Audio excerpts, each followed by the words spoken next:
नई टिहरी में 38वें राष्ट्रीय वाटर स्पोर्ट्स का समापन। सीएम धामी ने विजेताओं को किया सम्मानित। कहा, राष्ट्रीय खेलों की मेजबानी के साथ उत्तराखंड बनेगा खेल हब।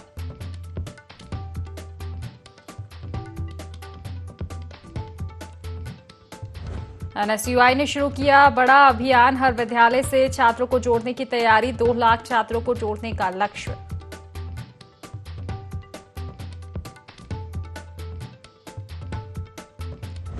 त्रिस्तरीय पंचायतों में बड़ा बदलाव। ग्राम प्रधान और ब्लॉक प्रमुख बने प्रशासक। कांग्रेस ने मंशवा पर उठाए सवाल।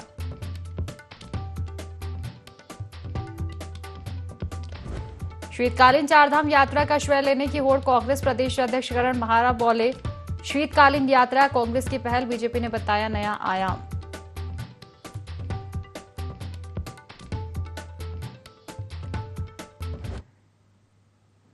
नमस्कार, IND 24 देख रहे हैं आप और मैं हूं आपके साथ खुशी व्यास। चले रुक कर लेते हैं सीधा खास खबरों की ओर, जहां उत्तराखंड में चारधाम शीतकालीन यात्रा की शुरुआत हो गई है। इसे लेकर कांग्रेस प्रदेश अध्यक्ष करण महारा ने शीतकालीन चारधाम यात्रा पर कटाक्ष किया। उन्होंने कहा कि शीतकालीन चारधाम यात्रा 2013-14 से चलती आ रही है। 2014 से हरीश रावत ने गढ़वाल मंडल विकास निगम की बसों में होम स्टे में छूट देने की बात कही थी। इसी के साथ हरीश रावत ने राज्य को सब्सिडी भी दी थी। उन्होंने आगे कहा कि कांग्रेस ने उस समय लोकल उत्पादों जैसे मंडवा और झंगुरा जैसे स्थानीय उत्पादों से प्रसाद बनाने पर भी जोर दिया था। इस साल शीतकालीन यात्रा को लेकर लोगों में उत्साह नहीं दिख रहा है। शीतकालीन यात्रा तो 2013-14 से चल रही है और इन यात्राओं में स्वेच्छा से आदमी जाता है। ऊखी मठ में भगवान केदारनाथ इस समय विराजमान है, तो वहीं बद्रीनाथ भगवान जो है जोशी मठ आ चुके हैं और यहाँ तक जाने में कभी रोक टोक नहीं रही। सन 2014 में हरीश रावत की सरकार ने दोनों जगह, चाहे वो गढ़वाल मंडल विकास निगम के प्रतिष्ठानों उनमें छूट देने की बात रही हो, बसेस चलाने का मामला रहा हो या सब्सिडी देने का मामला रहा हो, खासकर होम स्टेज वालों को, तो ये उस समय से चल रहा है। बकायदा उस समय जो हमारे लोकल उत्पाद हैं जैसे झुंगरा है या मडवा है, इसका प्रसाद बनाने की बातें भी उस समय चल रही थी, तो ये तब से चल रहा है। मंत्री अवतार सिंह भडाना लक्सर पहुंचे, जहां उनके द्वारा एक निजी गेस्ट हाउस में समर्थकों के साथ प्रेस वार्ता की गई। इस दौरान प्रेस वार्ता के जरिए बताया गया कि वह कभी सियासी नजरिए से लक्सर नहीं आए हैं और न ही वर्तमान में उनका लक्सर आगमन पर कोई सियासी कारण है। उन्होंने कहा कि वह देश के 10 राज्यों की 20 लोकसभा और 50 विधानसभा क्षेत्रों में अपनी जीत और जिताने का दम रखते हैं। उन्होंने देश के प्रधानमंत्री मोदी के एक कथन को दोहराकर कहा कि अगर वह भविष्य में चुनाव लड़ेंगे तो हरिद्वार लोकसभा क्षेत्र से चुनाव लड़ने के लिए मां गंगा के बुलावे और संतों के आशीर्वाद की प्रतीक्षा करेंगे। उन्होंने कहा कि वह 4 मर्तबा सांसद और मंत्री के साथ साथ विधायक भी रह चुके हैं और वह आगामी तिथि में अपना जन्मदिन मनाने के लिए लक्सर आए हैं। इसके अलावा उनका लक्सर आगमन पर कोई अन्य कारण नहीं है। कभी राजनीतिक तौर पर यहां नहीं आया और ना आज मेरा राजनीतिक मोटो है। मैं देश में 10 प्रांत ऐसे हैं और 10 प्रांतों में 20 लोकसभा ऐसी हैं, कश्मीर से लेके और महसाना गुजरात तक। महसाना मेरी सीट है और 50 सीटों में विधानसभा की 5, 7, 8 स्टेटों में 50 सीटें ऐसी हैं जिनको या तो मैं जीत सकता हूं, नहीं जितवा सकता हूं। यहां मैं किसी भी राजनीतिक कारणों से जन्मदिन मनाने नहीं आया, मां गंगा ने बुलाया है। मुख्यमंत्री पुष्कर सिंह धामी के निर्देश पर ब्लॉक लेवल पर अफसरों की तैनाती की गई, जिसमें 59 अपर सचिव को नोडल अधिकारी बनाया गया। भाजपा प्रदेश मीडिया प्रभारी मनवीर सिंह चौहान ने कहा कि सीएम धामी प्रदेश के विकास के लिए निरंतर कार्य कर रहे हैं। सीएम का लक्ष्य 2025 तक प्रदेश को सर्वश्रेष्ठ बनाना है, जिस दिशा में लगातार काम हो रहा है। इसी के साथ अफसर प्रवास पर सीएम लोगों से जुड़कर समस्याओं को हल करेंगे।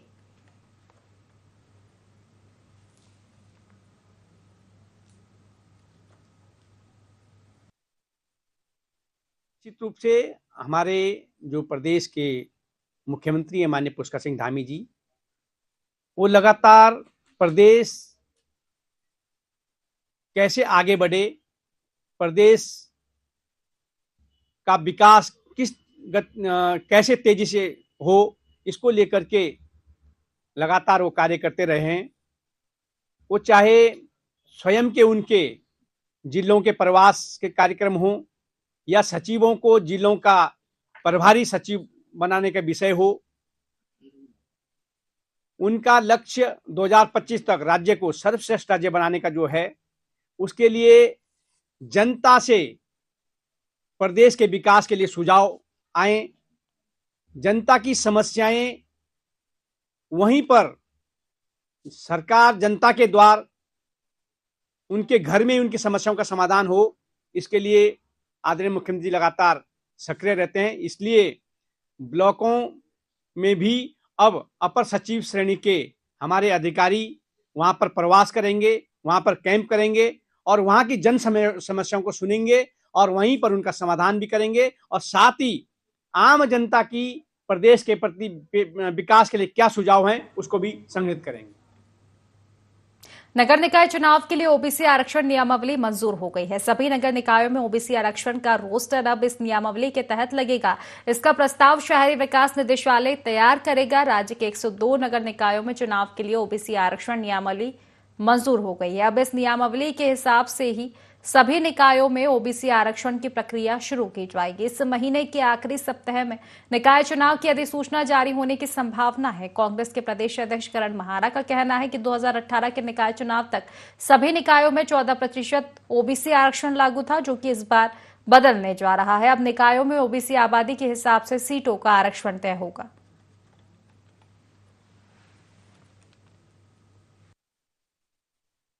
देखिए, इसमें नोटिफिकेशन के बाद अभी ऑब्जेक्शन का टाइम आएगा, उसके बाद किस तरीके के ऑब्जेक्शन आते हैं हमारी नज़र उस पर भी है और कोई कोर्ट जाएगा या नहीं जाएगा ये भी आने वाला समय बताएगा। तो मुझे क्योंकि जिस तरीके से मंत्री जी 2 या 3 बार अपने बयान बदले और प्रेस को जो बयान दिया उसके अगेंस्ट उन्होंने जो एफिडेविट है वो कोर्ट में प्रस्तुत किया था, तो अभी बहुत ज़्यादा भरोसा मैं नहीं कर रहा। लेकिन हाँ, अगर जैसे ये आरक्षण का जो प्रारूप आएगा वो लागू होगा, उसके बाद जो ऑब्जेक्शन के लिए टाइम मिलेगा वो कितना दिया जाता है, उसमें किस तरीके के ऑब्जेक्शन आते हैं वो भी देखने वाली बात है। रामनगर में विद्यालय शिक्षा परिषद की 2025 की 10वीं और 12वीं की परीक्षाएं फरवरी से शुरू हो रही है। आपको बता दें कि इस बार प्रदेश की 1245 परीक्षा केंद्रों पर परीक्षा होगी, जिसमें 1,13,690 विद्यार्थी हाई स्कूल और 1,09,713 विद्यार्थी इंटरमीडिएट से परीक्षा देंगे। कुल मिलाकर 2,23,403 परीक्षार्थी परीक्षा देने वाले हैं। विद्यालय शिक्षा परिषद के सचिव विनोद प्रसाद सिमल्टी ने बताया कि इस बार परीक्षा के लिए 1,245 केंद्र बनाए गए हैं।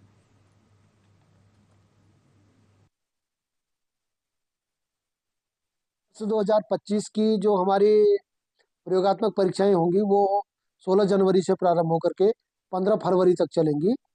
शीतकालीन वाली जो विद्यालय हैं उनकी प्रयोगात्मक परीक्षाएं हम लोग 1 फरवरी से और 15 फरवरी के बीच में रखेंगे और बाकी की जो प्रयोगात्मक परीक्षाएं हैं उनका 31 जनवरी तक हम लोग पूर्ण करने का प्रयास कर रहे हैं। हाई स्कूल में 1,13,690 बच्चे पंजीकृत हुए हैं और इंटरमीडिएट में 1,09,713 बच्चे पंजीकृत हुए हैं।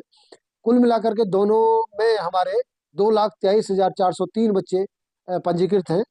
इस वर्ष जो है विगत वर्ष की अपेक्षा 12,755 बच्चे ज्यादा पंजीकृत हुए हैं।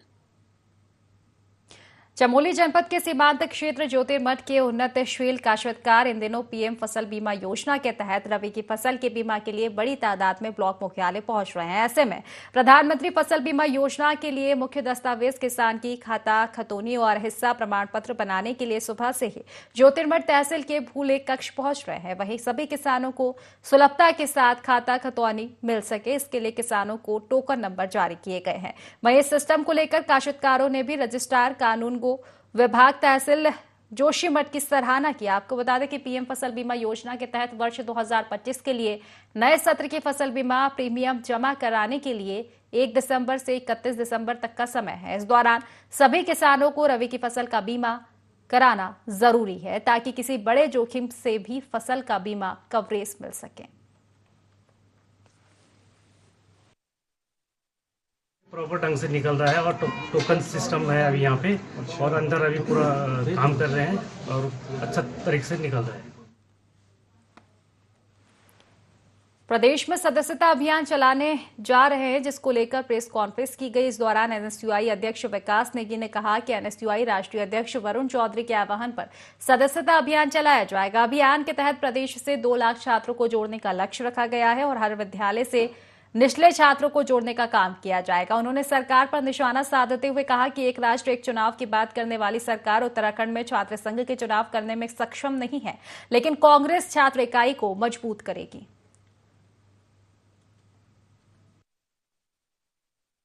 आज की प्रेस कॉन्फ्रेंस का मुख्य उद्देश्य जो एनएसयूआई के राष्ट्रीय अध्यक्ष के हमें निर्देशित किया रहा है कि पूरे देश में एक मेंबरशिप लॉन्च करी है आज के दिन। तो हम उत्तराखंड में हमने मेंबरशिप लॉन्च करी है जिसमें हम 2 लाख छात्रों तक एनएसयूआई पहुंचेंगे और उन्हें एनएसयूआई से जोड़ेंगे, जिसमें हमने अपना लक्ष्य रखा है कि प्रत्येक जिला जो हमारे संगठनात्मक जिले हैं, प्रत्येक जिले में हम 15,000 छात्रों को एनएसयूआई से जोड़ें, जिसमें स्कूल और प्राइवेट और जो सरकारी महाविद्यालय उन सब के छात्रों को हम जोड़ेंगे और विचारधाराओं को, जो विचारधारा की लड़ाई चल रही है उस लड़ाई में हम आगे बढ़ेंगे। उत्तराखंड को मत्स्य पालन का हब बनाने को लेकर सरकार जोर दे रही है। पर्वतीय इलाकों की जलधाराएं और वातावरण मछली पालन के लिए अनुकूल है। खासकर ट्राउट फिश यानी मछली को बढ़ावा देकर लोगों को स्वरोजगार से जोड़ने की योजना है, जिसे लेकर सरकार मुख्यमंत्री मत्स्य संपदा योजना के तहत 200 करोड़ रुपए की योजनाएं शुरू करने जा रही है। आपको बता दें कि उत्तराखंड में संचालित मुख्यमंत्री मत्स्य संपदा योजना के तहत प्रदेश में 200 करोड़ रुपए की योजनाएं शुरू की जाएगी, जिसके तहत प्रदेश के 10 पर्वतीय जिलों में कोल्ड रनिंग वाटर में ट्राउट फिश उत्पादन को बढ़ाया जाएगा। साथ ही फिश के लिए प्रदेश भर में कोल्ड चेन बनाई जाएगी ताकि आसानी से अन्य राज्यों में इसे भेजा जा सके।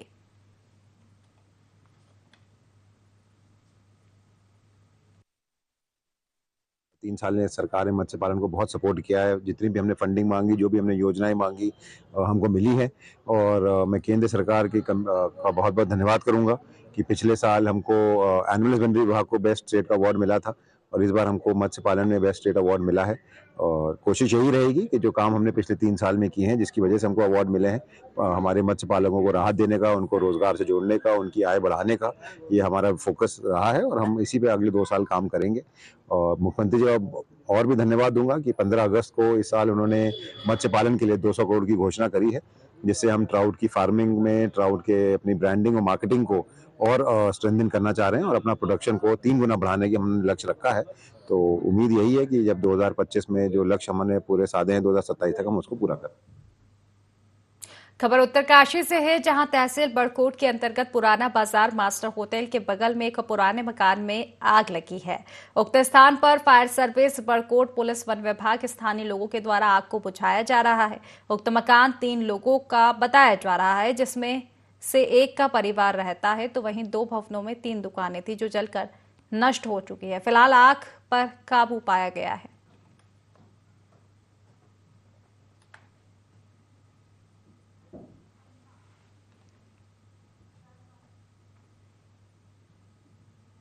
कांग्रेस नेता और पूर्व सांसद प्रदीप टमटा ने सरकार की जन कल्याणकारी योजनाओं पर सवालिया निशान खड़े किए हैं। उन्होंने जल जीवन मिशन योजना में भ्रष्टाचार के शामिल होने की बात कही। उन्होंने कहा कि विभागीय अधिकारियों की मिलीभगत से योजना पूरी तरह से भ्रष्टाचार की भेंट चढ़ चुकी है।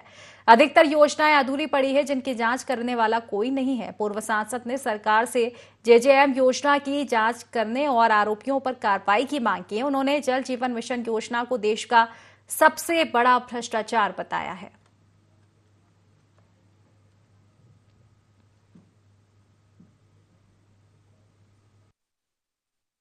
मुझे लगता है कि देश का सबसे बड़ा भ्रष्टाचार, मैं जब राज्यसभा का सांसद था 2021 में, मैं पार्लियामेंट्री स्टैंडिंग कमेटी का मेंबर हूँ, जिसमें ये जल जीवन मिशन की भी समीक्षा है। वहाँ पर प्रदेश के हमारे अधिकारियों ने, जो सेक्रेटरी थे, उन्होंने आकर के वहाँ पार्लियामेंट्री कमेटी में कहा था 2022 तक उत्तराखंड के हर गाँव में ये जल जीवन मिशन के तहत नल और जल दोनों फिट कर देंगे। अब 22 तो क्या, अब 24 समाप्त होने की दरमा अभी भी लोग, चाहे आपका चंपावत जिला हो, पिथौरागढ़ जिला, बागेश्वर जिला हो, जल जीवन मिशन के तहत लोग भी अभी भी कह रहे हैं कि हमारे गाँव में पानी नहीं पहुँच रहा है। कहीं स्टैंड आगे हैं तो इन स्टैंडों में अब पानी नहीं है। तो मुझे लगता है कि सिर्फ कमीशन और भ्रष्टाचार का एक बहुत बड़ा ये जल जीवन मिशन बन चुका है। लोगों की समस्या वहीं पर। हरिद्वार में ड्रग विभाग ने अवैध दवा बिक्री और एक्सपायरी दवाओं के खिलाफ बड़ा अभियान चलाया है। मुख्यमंत्री पुष्कर सिंह धामी के निर्देश पर नशा मुक्ति अभियान शुरू हुआ। शहर के 6 इलाकों में छापेमारी की गई। इन इलाकों में नारकोटिक्स दवाइयां बेची जा रही थी और बच्चों के माध्यम से दवाइयों का वितरण हो रहा था। ड्रग विभाग ने इस बात पर जोर दिया है कि यह अभियान नियमित रूप से जारी रहेगा और नियमों का उल्लंघन करने वालों पर सख्त कार्रवाई की जाएगी। विभाग ने आश्वासन दिया है कि ऐसी शिकायतों पर तत्काल कार्रवाई की जाए।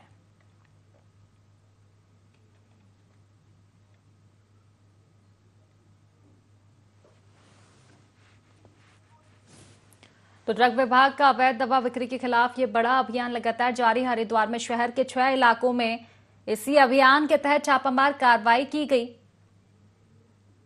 सीएम धामी के निर्देश के बाद लगातार शहरों में ये कार्रवाइयां जारी है।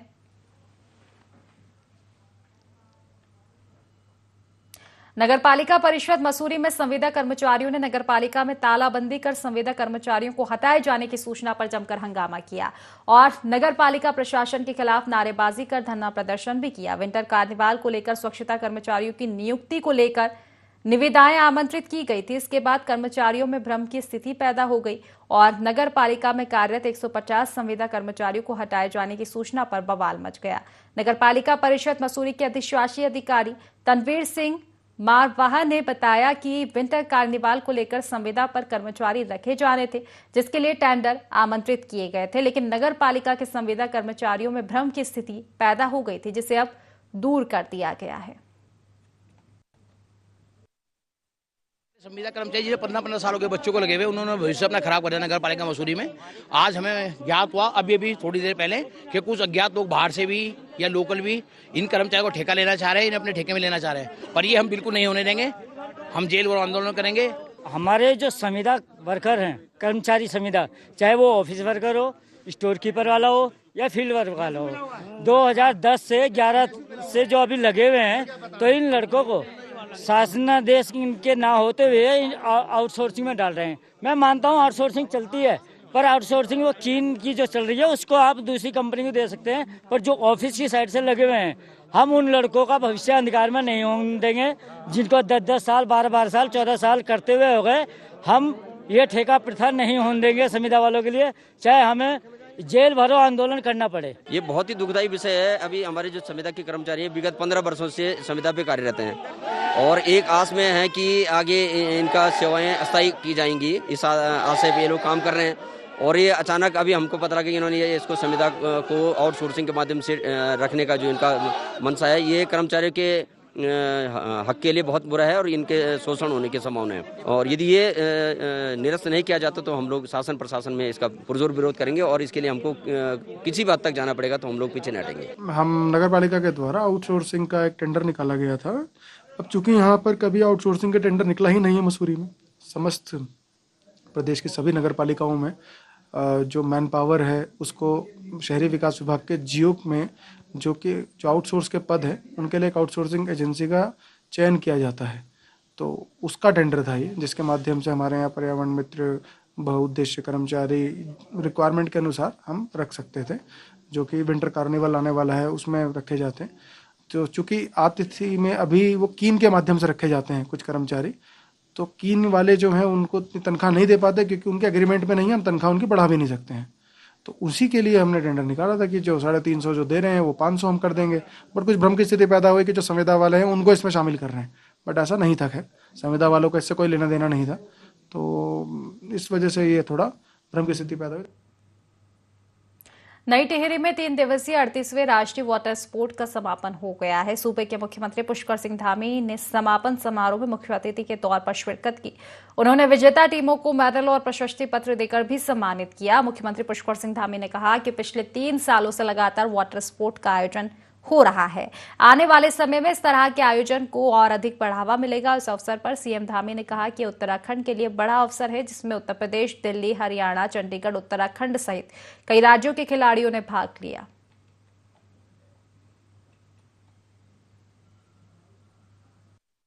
समापन जो है एक बहुत ही महत्वपूर्ण खेलों का समापन समारोह था आज, क्योंकि जो प्रथा हमने 2 साल पहले आरंभ की थी यहाँ पर, इतने अच्छे इतने सुंदर स्थान पर आज वो कई वृहद रूप में अब इसका संचालन हुआ और इसका समापन आज हो रहा है। मुझे बड़ी खुशी है कि जो एक सपना लेकर हम लोग चले थे कि यहाँ इसको टिहरी झील को विकसित करें एक वाटर स्पोर्ट्स के स्थान के रूप में, तो वो सपना अब धीरे धीरे सच हो रहा है। ना केवल सच हो रहा है बल्कि बहुत प्रसिद्ध हो रहा है। आपके इन वाटर स्पोर्ट्स की जो चर्चा है पूरे देश में बहुत अच्छे से हो रही है और अब हम इसको और बढ़ावा देने के लिए भी आगे बढ़ चले। आने वाले समय में पिछले 3 सालों से जो लगातार यहाँ पर वाटर स्पोर्ट्स की प्रतियोगिताएं प्रारंभ हुई हैं, अन्य प्रतियोगिताएं, अन्य साहसिक खेल, वाटर स्पोर्ट्स यहाँ पर लगातार बढ़ना है। इसलिए पूरा टिहरी हमारा मुख्यालय, टिहरी जनपद हर दृष्टि से विकास के क्षेत्र में आगे बढ़ना चाहिए। इसलिए मैंने खेल मैदान की भी और जो रोडों की भी और पंपिंग योजना की ये घोषणा की है। ये आने वाले समय में इस क्षेत्र के लिए विकास के मामले में एक मील का पत्थर साबित होंगे और इससे सभी प्रकार का विकास होगा। 30वें राष्ट्रीय खेल यहाँ आयोजित हो रहे हैं और ये हमारे लिए बहुत ही एक अवसर है हमारे राज्य के खिलाड़ियों को आगे लाने के लिए, यहाँ की खेल जो प्रतिभाएं हैं उनके विकास के लिए और खेल अवस्थापना स्ट्रक्चर को विकसित करने के लिए भी हम उस दृष्टि से काम कर रहे हैं। और जब खेल विश्वविद्यालय बन जाएगा तो और अच्छा हमको प्रशिक्षक मिलेंगे और खेल गतिविधियां जो नवाचार हैं उन सब में जो है लोगों को पढ़ने का अवसर भी मिलेगा और ट्रेनिंग का अवसर भी।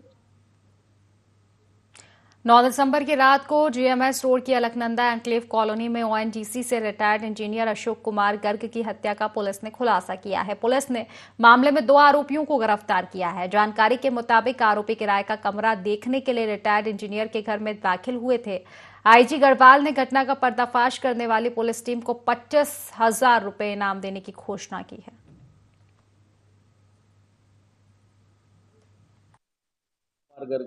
जो एनजीसी से रिटायर्ड है और उनके घर में कोई हमला हो गया, लहूलुहान है। इस सूचना पर पुलिस तत्काल पहुंचकर उनको हॉस्पिटल ले गई थी, लेकिन हॉस्पिटल में उनको ब्रॉड डेड घोषित किया गया था।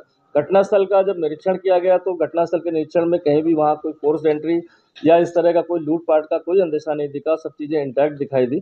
साथ ही साथ ये भी पड़ोसियों से पता चला, जो पड़ोस में रहते हैं, जिन्होंने सूचना दी थी कि उनके द्वारा श्री गर्ग जी को कुछ कराने चिल्लाने की आवाज़ सुनाई दी थी और साथ ही साथ कोई व्यक्ति वहाँ पर ऐसा लग रहा था कोई पासवर्ड की बात कर रहा था। कॉलोनी के लोग वहाँ इकट्ठा हुए तो गेट के बाहर तो 2 व्यक्ति जो है वहाँ से पीछे से कूदकर जो प्लॉट बने हुए वहाँ से भाग गए। फिर हमने उसी फुटेजेस के आधार पर लास्ट में एक जगह ट्रैक किया कि एक ई रिक्शा पर, लाल रंग के ई रिक्शा पर वो 2 लोग बैठ के उसी घटनाक्रम के जो कंटिन्यूएशन था उसमें जाते हुए दिखाई दिए। राजधानी देहरादून में बीते महीने ओएनजीसी चौक पर 6 बच्चों की दर्दनाक मौत हो गई थी। हादसे के दौरान बंद पड़े सीसीटीवी कैमरों ने स्मार्ट सिटी की पोल खोल दी। जिला प्रशासन ने तुरंत एक्शन लेते हुए रिपोर्ट तलब की और 7 दिन के अंदर सभी बंद पड़े सीसीटीवी कैमरों को ठीक करने के आदेश दिए थे। प्रशासन के जिला प्रशासन ने तुरंत अभी भी डाउन है। मामले को लेकर डीएम ने कहा कि अभी भी कुछ कैमरे डाउन हैं और इसके लिए विशेष निर्देश समीक्षा बैठक में दिए गए हैं। सही तरह से काम नहीं होने पर एजेंसी के खिलाफ कड़ी कार्रवाई की जाएगी। विस्तृत निर्देश दिए गए हैं लास्ट समीक्षा बैठक में और इनको एक निर्धारित टाइम अवधि दी गई है। अदरवाइज जो कंसर्न एजेंसी है उसको पेनलाइज किया जाएगा यदि सारे कैमराज हमारे विद इन टाइम अप नहीं होते। तो फिलहाल इस बुलेटिन में बस इतना ही। आप बने रहिए IND24 के साथ। नमस्कार।